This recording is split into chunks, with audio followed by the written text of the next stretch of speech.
하나님의 일을 완성하는 약속이라는 제목의 말씀으로 하나님 말씀 선포하도록 하겠습니다. 첫 번째 부목사 경험 때 교인들 가운데 보면은 제가 맡은 교구, 제가 맡은 성도들 가운데 군인들이 꽤 많았습니다. 그 군인들이 이렇게 9월 정도 되면은 기도 제목들이 쏟아져 들어옵니다. 진급 심사를 앞두고 목사님, 온 성도들이 함께 기도해 줬으면 좋겠습니다 해서 그 가운데 응답받으신 분들은 정말 하나님의 큰 은혜를 입었다고 감사하고 기뻐하고 즐거워했습니다. 특히 그냥 소령, 중령, 대령 이것들이 얼마나 차이가 나는지 그때 신방 가서 이렇게 알게 되었습니다. 그냥 대대장이었다가 연대장이 된다는 것, 집도 바뀌고 모든 것들이 다 바뀐 것을 보고 얼마나 이들이 이렇게 기대를 하고 애썼을까라는 것을 쉽게 짐작할 수 있었습니다. 또 성도들 가운데 종로에서 이렇게 일하는 여러 성도들이 보면 진급을 앞두고 애타는 모습들을 보고 온 성도들이 거의 1000명 이상 한꺼번에 거의 한 달 이상 같이 기도해 줬던 것들이 지금 또 생각납니다. 응답을 받아서 승진되었을 때 그들이 기뻐하고 즐거워하고 이 모든 것은 하나님의 은혜입니다. 도저히 제 실력과 제 학벌과 제 모든 배경을 봐서는 승진할 수 없는 처지에 있었습니다. 이렇게 이야기하는 것들을 보고 겸손하다, 멋지다, 좋다 이렇게 이야기했습니다.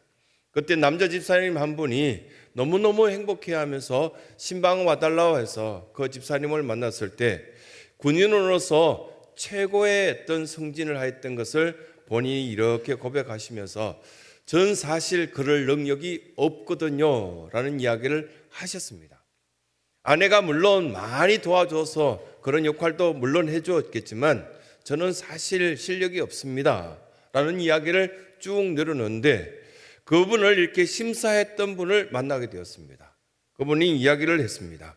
그분은 실력보다는 성품이 아주 좋다는 겁니다. 많은 사람들에게 득스럽고요, 사병들도 주변의 사람들도 그분의 인품에 다 같이 공감한다라는 이야기를 했습니다. 종로에서 이렇게 근무하던 우리 그때 당시 안수 집사님들, 주변의 집사님들하고 이렇게 같이 대화하는 가운데 보면은 어떻게 그 직위까지 올라갔어요?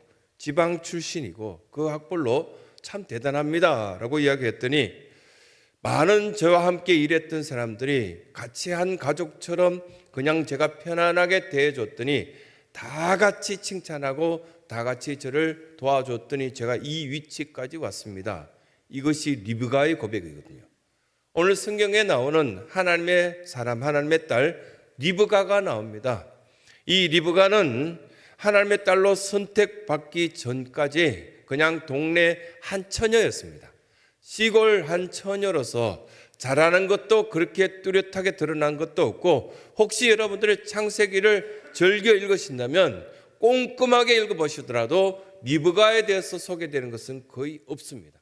그냥 한 동네 한 처녀고 그냥 시골 처녀로서 무난하게 그냥 부모에게 사랑받고 형제들에게 귀여움받는 그 정도의 딸로 지냈습니다. 그런데 어느 날 이 여인에게 찾아온 한 사람이 하나님의 종으로서 찾아와서 당신은 우리 집에 있는 도련님의 이렇게 아내가 되었으면 좋겠다라는 이야기를 하자 곧바로 받아들이고 이 아브라함의 한 가족 중에 한 며느리가 되는 그런 모습을 보여주고 있습니다. 이것이 성경의 내용인데 이 내용을 왜 우리는 이 아침에 여러분들과 함께 말씀을 나눌까라고 생각을 한번 해보시기 바랍니다. 여러분들이 리브가이기 때문입니다. 우리는 어떤 자격이나 학벌이나 재산이나 명예나 이런 것들을 갖고 있지 않는데도 많은 사람들이 부러워하는 그 자리까지 우리를 인도하셨던 이는 하나님의 손길이었고, 이 자리에서 하나님 앞에 사랑을 받고 있고, 이 예배 가운데 보면은 여러분 느낄 수 없지만 하나님의 손길로 여러분들의 아픈 부위를 만져주시고 터치하시고 치유하시는 하나님의 은혜 속에 있는 사랑하는 믿음의 성도도 있다는 사실입니다. 그냥 믿음으로 받아들이지 않아서 하나님께서 회복시켜 주시고자 만져주시고자 하지만 그걸 믿음이 없다 보니 받아들일 수 없는 처지에 있을 수도 있겠지만, 그러나 믿음이 오픈되어서 그냥 하나님을 향하고 있다면 지금 이 순간이 우리에게는 치유의 시간이요, 이 시간이 회복의 시간이라는 약속대로 우리가 이루어진 것들을 경험하게 될 것이라 그 말씀을 우리에게 해주고 있는 것입니다. 가나안에 수많은 처녀들이 살고 있습니다. 그들 가운데 지혜로운 처녀, 예쁜 처녀, 또 많은 어떤 교육을 받은 처녀들도 있었지만 그들을 선택하지 않으시고 저 멀리 있는 곳까지 아브라함은 자기 종을 보내어서 그 여인을 데리고 오라 이렇게 말했을 때 이건 하나님의 방법이었고 하나님의 선택이었습니다. 누구나가 도대체 이해할 수 없는 그런 일들이 벌어졌습니다. 이 교회 주변에도 아파트가 있고 많은 주민들이 있는데 여러분들을 저 멀리에 있는 그 성도를 지명하여 불러서 이 성전에서 여러분들을 앉히셨습니다. 하나님의 뜻입니다. 하나님의 계획이라는 겁니다. 그러면서 하나님께서는 이삭의 아내를 선택할 때 모든 것이 하나님의 결정이었던 것처럼 여러분들을 사랑하시고 간섭하시고 때로는 혼내시는 모든 결정권은 하나님께 있다는 사실을 말씀으로 통하여서 가르쳐주고 있는 것입니다. 하고 싶다고 다 할 수 있다면 얼마나 좋겠습니까? 누가 이렇게 보면 힘든 일을 하겠습니까? 누가 이렇게 괴롭게 새벽 4시에 일어나서 1년 내내 이렇게 보면 눈길이든 영하 20도든 이 성전에 찾아와서 기도 생활하려고 애쓰는 그런 목회자가 어디 있겠습니까? 그런 성도가 어디 있겠습니까? 하나님의 선택하심에 있습니다. 하나님은 우리에게 계획을 말씀하시고 이 계획을 약속대로 받아들인다면 그때부터 성장이 있고 기쁨이 있고 역사가 있다는 사실을 말씀을 통해서 가르쳐주고 있는 것입니다. 그러면서 우리에게 첫 번째 뭐라고 말씀하시냐면 하나님의 약속은 맹세 수준을 뛰어넘었다 이렇게 말씀합니다. 혹시 맹세해 보셨습니까? 약속 오늘 혹시 오후에 잡아보신 분 있습니까? 저녁 약속이요. 지난주에도 보면 예배 마치고 난 뒤에 저는 이렇게 가까이 있는 목사님의 아버지가 돌아가셨다 해서 8시에 그곳에 갔다가 그러고는 마치고 난 뒤에 회의에 갔다가 그렇게 아주 늦은 시간에 돌아왔습니다. 근데 그 약속 가운데 한두 가지는 뺐습니다. 이렇게 보면 제 그 전화기에 약속을 스케줄 잡아놓은 걸 보면은 빨갛고 노랗고 파란 것들을 쭉 이렇게 3월까지 잡아놓은 것들이 있는데요. 너무 많아요. 이거 한 3분의 2는 없애야 되겠다. 제거해야겠다. 이게 약속이에요. 약속은 가벼운 겁니다. 약속은 이렇게 여러분들 아무리 프라이미스 이렇게 약속을 잡아놓았다 할지라도 서로 상대방에게 이야기를 해서 이걸 삭제할 수도 있고 다음에 하자고. 그 가운데 보면 우리 교인들이 제보고 이렇게 목사님 언제 식사 한번 하시죠 했는데 10년이 지났는데도 아직 안 하고 계시더라고요. 그게 약속이에요. 그거는 가벼운 거예요. 언제 한번 이런 그 말은 거의 안 해도 된단 말인 것 같더라고요. 그런데 맹세는 그 한 단계 높습니다. 세례를 받고 내가 예수 그리스도를 믿기 시작한 그 순간부터 저는 이것은 제가 입에 대지도 않고 이렇게 살겠습니다. 그게 맹세거든요. 이 모든 것들은 약속의 수준보다 훨씬 더 중압감도 주고 이것 지키지 않으면 처벌도 있다라는 그 수준까지 가는 것이 맹세입니다. 그런데 성경에서는 어떻게 표현하고 있는가? 맹세하지 말라 그러죠. 하늘로도 맹세하지 말고 땅으로도 맹세하지 말라. 왜 이렇게 맹세하지 말라고 했을까? 우리가 하나님을 믿고 의지하면서 맹세라는 것들이 정말 존재하지 않을 가능성이 있을까? 없다는 것이 성경의 내용입니다. 이렇게 보면 성경에 우리가 생각하고 있는 여러 인물 가운데 믿음이 좋다라고 소문난 대표적인 인물 아브라함. 그 아브라함이 오늘 본문에 등장시켜서 그 자식의 아내를 며느리감을 이렇게 얻기 위해서 맹세해서 엘리에셀이라는 종을 보내어서 며느리감을 선택해서 데리고 올 때 그 종을 보내기 전에 맹세하는 내용이 나옵니다. 이렇게 믿음 좋은 사람이 굳이 맹세까지 해야 될까? 그리고 또 한 가지는 여러분들이 야곱과 요셉을 알 겁니다. 창세기에 맞춰가는 부분에 보면은 이제 야곱이 죽어갑니다. 죽어가면서 그렇게 죽었다라고 이미 포기했던 요셉이 살아있었고 또 그 요셉이 총리 대신이 되었고 자기 온 가족뿐만 아니라 이스라엘 민족 전체를 살리게 되는 그런 경험을 합니다. 그런데 야곱은 가나안 땅 고향을 떠나왔던 것들을 계속 부담스러워했습니다. 하나님의 그 초소, 하나님의 임재하심이 있는 그 가나안에 나는 돌아가야 될 텐데 이 생각을 하고 마지막에 요셉에게 맹세하는 내용이 나오죠. 맹세하여 요셉에게 이르기를 내가 죽게 되면 이곳에서 장사하지 말고 장례를 치르지 말고 나를 가나안 땅으로 가서 묻어달라라는 맹세를 하는 내용이 나옵니다. 저 음악 소리도 이제 맹세를 해야 되겠죠. 다시는 다음 주에는 안 울게 했더라고. 그러고 난 뒤에 우리가 이렇게 기억하고 있는 대표적인 맹세한 사람이 있다면 요나단과 다윗입니다. 당황하면 전화는 잘 안 꺼집니다. 이제 요나단이 다윗과 함께 서로 굉장히 사랑하는, 심지어는 보면 이걸 동성애 연애하는 사람들은 요나단과 다윗이 아마 사랑하는 성적인 어떤 부분들을 이야기하는데 그건 전혀 근거가 없는 내용입니다. 그런데 이 요나단이 보면 다윗과 굉장히 친숙한데 어느 정도 친숙한지 하면은 자기의 생명을 걸고 다윗과 친숙하다는 이야기를 성경에서 이야기하는데요. 요나단과 다윗의 나이 차이는 약 20살 정도, 20살 정도 차이 납니다. 친구라고 말하기 어려운 정도입니다. 그럼에도 불구하고 보면은 그 나이, 수준, 환경 모든 걸 떠나서 한 사람은 왕자입니다. 한 사람은 일반인입니다. 그리고 한 사람은 저 베들레헴 땅에서 그냥 보면 아무것도 제대로 배우지 못한 상태 속에서 이 수도 왕궁 속에 들어온 한 사람이었습니다. 그럼에도 불구하고 그 둘은 목숨을 걸 정도로 친한 관계였습니다. 그래서 그 두 사람이 서로 맹세하면서 자기의 갑옷을 벗어주고 칼을 주고 모든 것을 주면서 내가 봤을 때도 너가 왕위를 차지하는 것이 훨씬 합당하다는 그런 맹세를 하는 것이 요나단과 다윗의 모습입니다. 그뿐만 아니라 신약 성경에 가면 예수님과 대제사장이 대화하는 사이에 보면은 그 대제사장이 이렇게 예수님께 질문하는 것들 여러분 기억나실 겁니다. 그 예수님께 질문할 때 보면은 하나님께 맹세하는데 정말 너가 그리스도냐 이렇게 물었을 때 너는 본 거로 들은 거로 다 알지 않느냐 이렇게 예수님께서 아주 자연스럽게 대답하시는 장면이 나옵니다.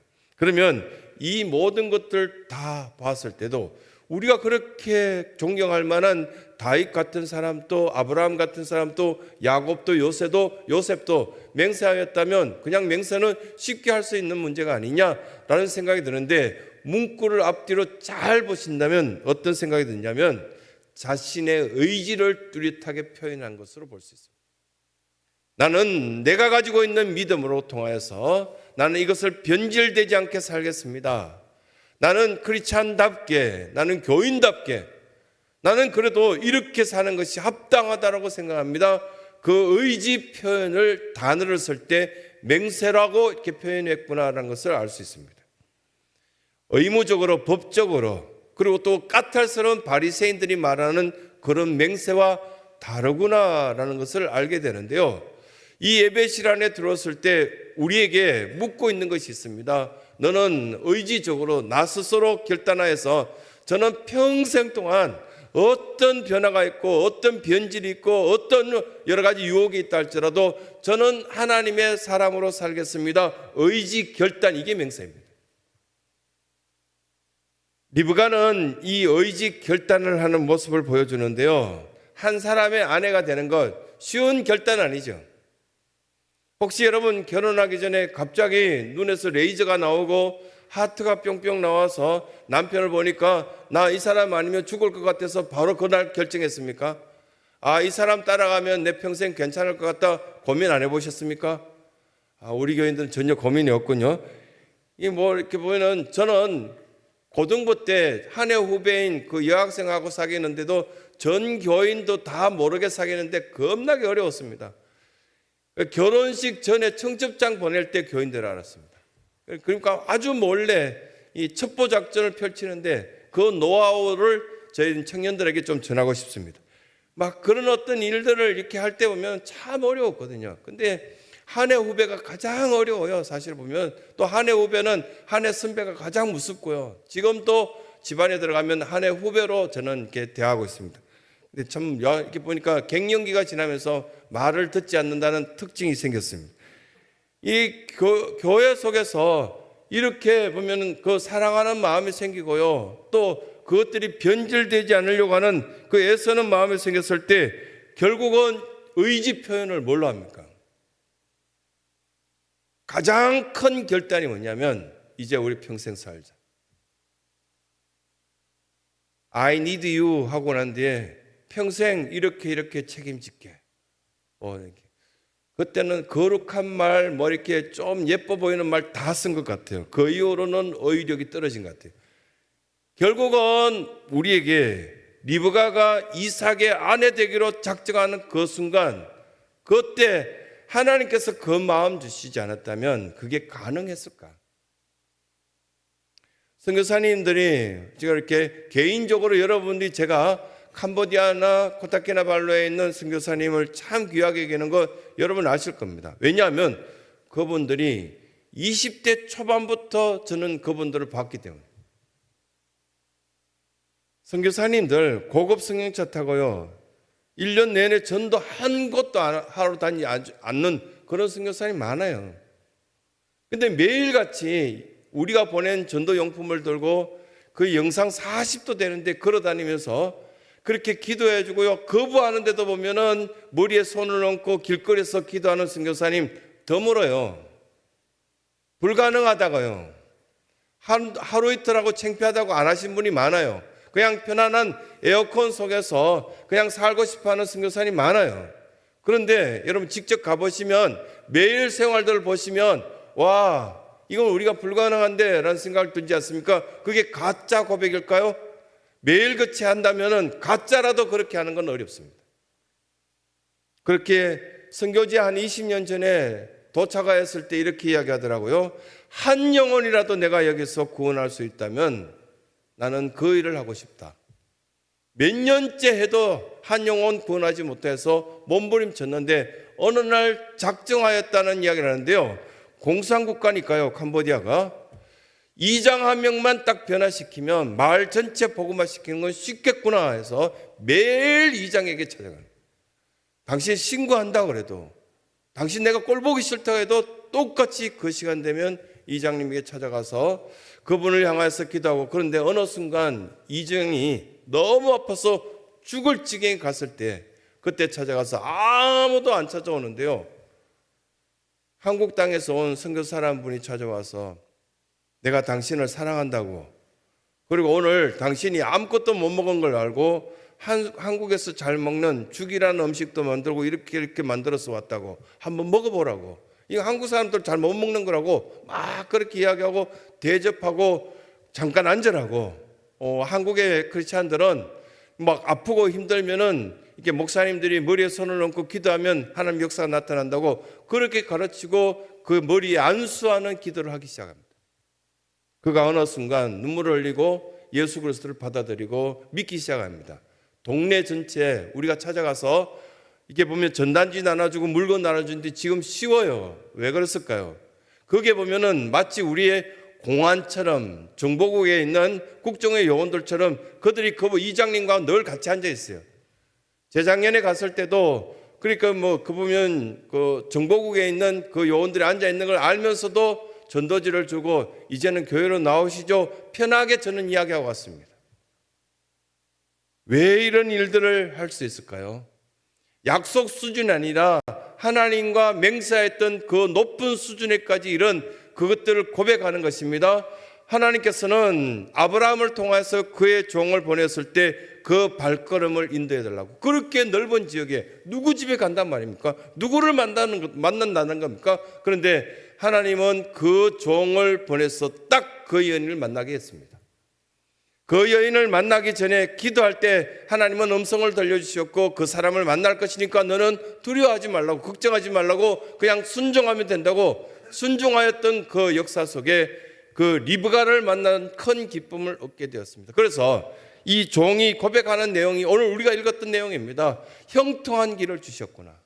나에게 이렇게 모든 문제가 해결되었구나. 내가 주인에게로 돌아가서 이 기쁨을 빨리 전하고 싶다는 그런 고백들을 하게 됩니다. 그런데 이걸 첫 번째 우리에게 말씀하신 것들을 우리가 약속의 수준이 아니라 맹세를 뛰어넘는 하나님과 이 관계 속에 우리가 약속한 것들요. 내가 믿었을 때 그것들이 열매 맺고 내가 고백하는 이 믿음의 그 고백들이 역사하기 시작한다는 사실. 또 한 가지는요, 하나님의 약속대로 약속이 나에게 임했다면 결단하시면 됩니다. 이제 내가 이제 하나님의 사람답게 이렇게 살겠습니다. 결단하실 때 그때는 하나님의 은혜가 우리에게 이제 펼쳐지기 시작한다는 사실인데 56절 한번 보실래요? 56절 온 성도들 같이 읽읍시다. 시작. 그 사람이 그들에게 이르되 나를 만류하지 마소서 여호와께서 내게 형통한 길을 주셨으니 나를 보내어 내 주인에게로 돌아가게 하소서. 여호와께서 내게 형통한 길을 주셔서 당신을 만났어요. 모든 것들이 완벽하게 이루어졌습니다. 그래서 나는 곧바로 돌아가겠습니다. 그런데 이걸 지금의 우리가 살아가는 어떤 현장 속에서 말씀으로 재해석해 보면 다음에 할게요 할 수 있습니다. 아브라함이 엘리에셀에게 심부름 갔다 오면 제가 요거 다 해놓고 다음에 갈게요. 자, 그러면은 그때 바로 갔다 할지라도 걸어서 건 한 달 만에 도착했다 할지라도 이거 내일부터 하면 되겠다. 오늘은 좀 쉬고 정비하고 그럴 수도 있고요. 그런데 곧바로 나에게 물을 떠주고 나를 만난 그 여자아이, 이제 10몇 된 그 여자아이가 딱 보니까 이 여자이구나 쉽게 알아차릴 수 있었고 그 여자에게 한마디를 하자마자 곧바로 따라오겠다는 이런 반응을 보일 때 형통함이 이것이구나 하는 것을 알게 되었습니다. 그러면 여기서 말씀을 55절 끝부분에 보면은 며칠 또는 열흘을 우리와 함께 머물게 하라. 그 후에 그가 갈 것이라. 열흘 정도는 여기에 쉬었다가 놀았다가 같이 밥도 먹고 뭐 이렇게 하다가 올 수도 있잖아요. 그런데 이 사람 고백하는 거 보십시오. 저 곧바로 가겠습니다. 이게 우리의 결단입니다. 이게 우리의 신앙 있는 반응이에요. 내년 정도부터 제가 교사할게요. 내년부터 찬양대원 할게요. 이거 불가능하다는 겁니다. 내년이 지금 그대로 이 모양, 이 환경이 그대로 될 것이 거의 불가능합니다. 여러분 10년 이상 저랑 같이 지내시면서 저에게 내년부터 할게요. 내년부터 출석할게요. 내년부터 뭐 이런 이야기 하신 분들 얼마나 많이 있습니까? 하나님의 은혜가 임재하면 딱 결단하시고 바로 하시는 것이 최고의 선택이고 최고의 방법이라 그렇게 가르쳐줍니다. 오늘 나에게 말씀이 내 가슴 속에 부딪히면 당장 성경을 펼쳐들고 이 예배가 마쳐지면 한 절의 말씀이라도 읽기 시작하는 것이 바로 하나님의 방법입니다. 그것이 하나님의 약속이고요. 그것이 이루어지는 최고의 비결입니다. 다음에 하겠다고? 다음은 없더라고요. 지금 아픈 것, 이거 문제 해결되면 다음부터 할게요. 이런 분들 참 많은데 하나님이 뭐라고 말씀하신지 저는 깨닫게 되었습니다. 아플 때 이것하고 병행하라고. 아프니까 기도하라고요. 어렵고 힘드니까 하나님께 찾아 나오라고요. 다 나으면 나온다고요. 다 나오면 놀러 가야 돼요. 해외 여행도 가야 되고요. 개모임도 가야 되고요. 다른 데 가야 돼요. 그런데 아프고 힘드니까 딱 중단시킬 때 하나님이 이걸 중단시켜 막으시니까 하나님의 뜻에 맞게 성전에 나가서 기도하기 시작해야 되겠구나. 그 뜻 아닙니까? 교회가 지금 가르쳐줘야 될 내용이 이 내용인데요. 교회는 가르쳐야 되는데 하나님의 사랑을 가르치고 이웃 사랑을 가르쳐야 되는 것이 교회가 가르쳐야 될 내용입니다. 그러면서 하나님께서는 우리에게 기억하라고 그렇게 말씀합니다. 우리가 가르쳐야 될 사랑이 뭔지, 지금 내가 배우고 있는 사랑이 뭔지 깨달아 알았으면 좋겠다는데 지금 배워야 될 사랑은 배우지 않고 미움을 계속 배워 나간다면 과연 어떻게 될까라는 말씀을 우리에게 교훈하십니다. 교회가 하는 일들 중에 가장 큰 일들이 반드시 해야 되는 일들이 있다면 복음을 전하는 겁니다. 복음 전하는 게 중단되었다고요? 교회의 역할이 끝난 겁니다. 복음 전하는 일을 중직자들이 끝냈다고요? 한지 오래됐다고요? 죽은 겁니다. 복음 전하는 일은 교회가, 직분자가, 목회자가 끊임없이 매일같이 해야 되는 일 중에 하나입니다. 복음 전하기 위해서 배우고 복음 전하기 위해서 가르치는 겁니다. 복음이 우리에게 살아있어야 되는 것인데 이 성전에서 우리가 고백하는 이 복음이 우리가 믿고 있는 거 아닙니까? 이건 거짓입니까? 아니면 현혹되는 그 어떤 다른 이론입니까? 이것은 이론으로도 설명할 수 없는 이 복음은 우리를 살리는 생명의 양식인 겁니다.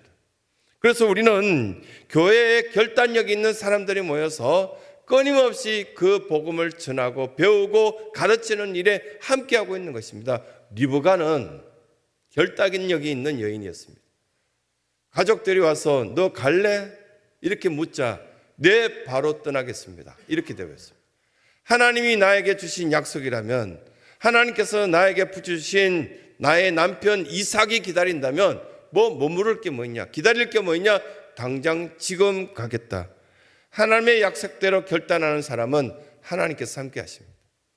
힘으로 나가는 것이 아니라, 능력으로 그것을 이뤄 나가는 것이 아니라, 우리는 결단만 하면 하나님의 약속대로 우리를 이끌어 가시겠다. 두 번째 말씀하시는 것을 보게 되는 것이죠. 그러면서 우리에게 이런 말씀으로 말씀을 마무리합니다. 하나님의 약속은 결국은 우리에게 천만인의 어머니가 되게끔 하시겠다, 이 말씀하시는데요, 거부하게 되면 안 하셔도 됩니다. 못하게 되는 거죠. 천만인의 어머니, 심지어 아이 하나를 키워보면 야, 천만인이 어머니가 아니라 2명의 엄마도 하기 싫다라는 분들이 많이 있지 않습니까? 너무 어려운 겁니다. 감정도 받아줘야 되고요, 여러 가지 어려움들 다 들어줘야 되고, 그걸 해결해줘야 되고, 양육시켜줘야 되고, 도와줘야 되고, 이게 어려운 어떤 상태 속에 있는 모습인데요, 근데 하나님께서는 우리에게 사랑의 탱크를, 큰 탱크를 2개 주셨습니다. 그 하나는 하나님의 사랑을 담을 수 있는 탱크와, 그리고 또 부부와 자식들의 그 사랑을 담을 수 있는 탱크를, 그 2 탱크를 주셨는데요, 여러분, 가득 채워서 준 탱크는 없습니다. 그런데 우리 교회 오시거나 제 자신도 착각하는 것이 뭐냐면, 하나님께서 내가 하나님을 딱 믿는 순간 빈 탱크를 주셨는데 채우라고 말씀하셨는데요, 그 탱크 속에 가득 채워 있는 줄 알아요. 그래서 교회 와보니까요, 아무것도 없는 것 같죠. 오늘 아침에도 기도하면서 하나님의 사랑을 그 탱크 속에 채워가는 겁니다. 사랑하는 부인과 함께, 물론 어릴 때부터 같이 이렇게 고등부 때부터 같이 막 재미나게 같이 지냈지만, 그러나 나이에 맞게끔 사랑을 부부관계 속에서 채워가는 그런 것이 있습니다. 세상 모든 사람들이 다 내 편 들지 않아도 아내가 그 말을 들어주고 난 당신 편이야 그러면서 채워가는 겁니다. 바보 같은 남편이 막 내 말을 전혀 안 들어준다, 뭐 잘못된 겁니다. 그냥 아내 이야기 들어보고 그 말이 옳은 것 같으면 그 탱크 속에 사랑을 채워가는 겁니다.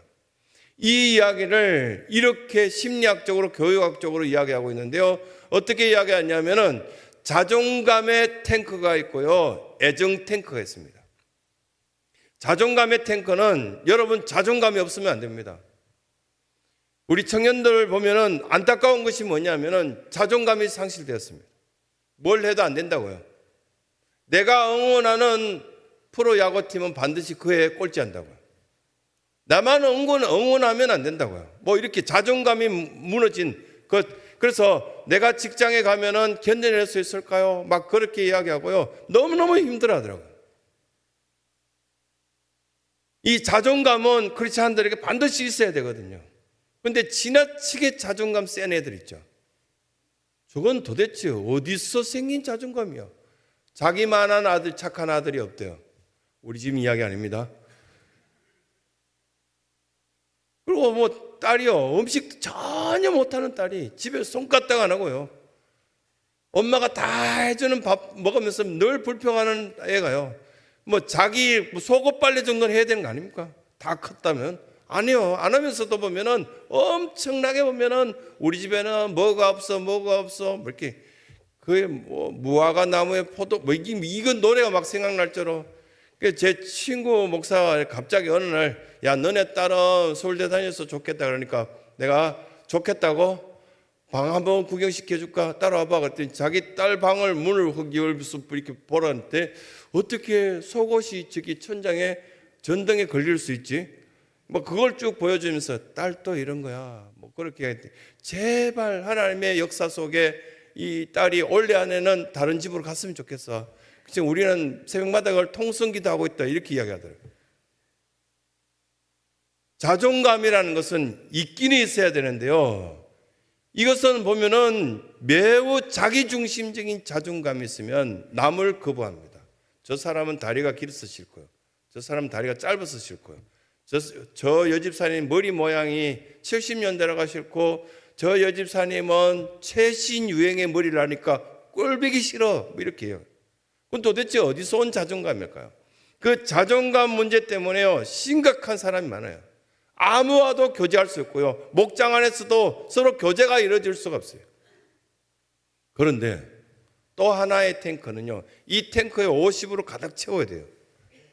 이 애정의 탱크는요. 가끔씩 손을 잡아주기도 하는 스킨십도 필요하고 친구와 대화도 필요하고요. 전화도 필요하고요. 전화가 필요하다 그랬지요. 하루에 1시간씩 2시간씩 전화하는 거 그거는 병이 될 수 있어요. 그건 절제하셔야 돼요.